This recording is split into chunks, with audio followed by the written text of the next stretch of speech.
राम राम किसान भाइयों, मैं राजकुमार वर्मा एक बार फिर हाजिर हूँ एक नई जानकारी के साथ आपके अपने YouTube चैनल राज एग्रीटेक की इस नई वीडियो में। किसान साथियों, आज की इस वीडियो में हम बात करने वाले हैं Oswal crop protection private limited company के एक प्रोडक्ट सीको इंसेक्टिसाइड के बारे में। किसान भाइयों, ये जो प्रोडक्ट आप देख रहे हैं ये Oswal crop protection private limited company का सीको इंसेक्टिसाइड है।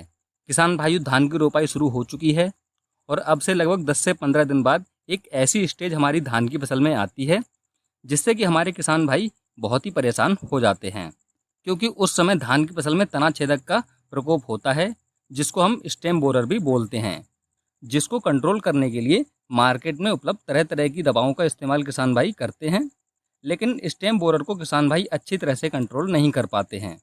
यानी जो भी दवाएं आप इस्तेमाल करते हैं उनसे स्टेम बोरर का बेहतरीन कंट्रोल नहीं मिल पाता है।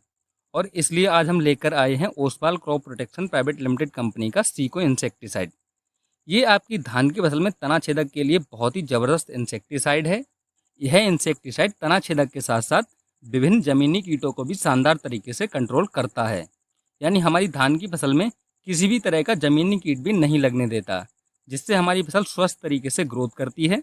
किसान भाइयों, अगर मैं सीको इंसेक्टिसाइड के टेक्निकल की बात करूं तो इसमें थाइमोथैक्सम 0.9% प्लस फिप्रोनिल 0.2% GR होता है।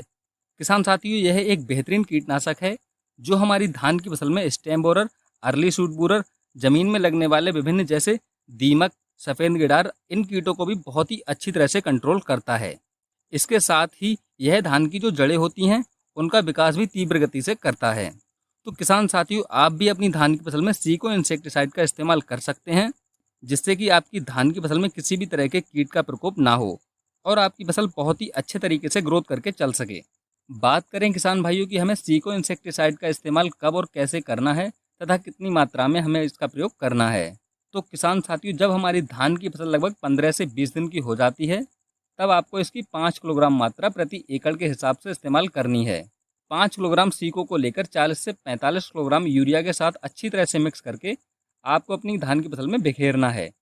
बिखेरने के बाद आपको एक बात का विशेष ध्यान रखना है कि आपको अपने खेत में नमी बनाए रखनी है, जिससे कि आपको इस इंसेक्टिसाइड के ज़बरदस्त रिजल्ट मिल सकें और आप अपनी फसल से एक बेहतरीन उत्पादन प्राप्त कर सकें।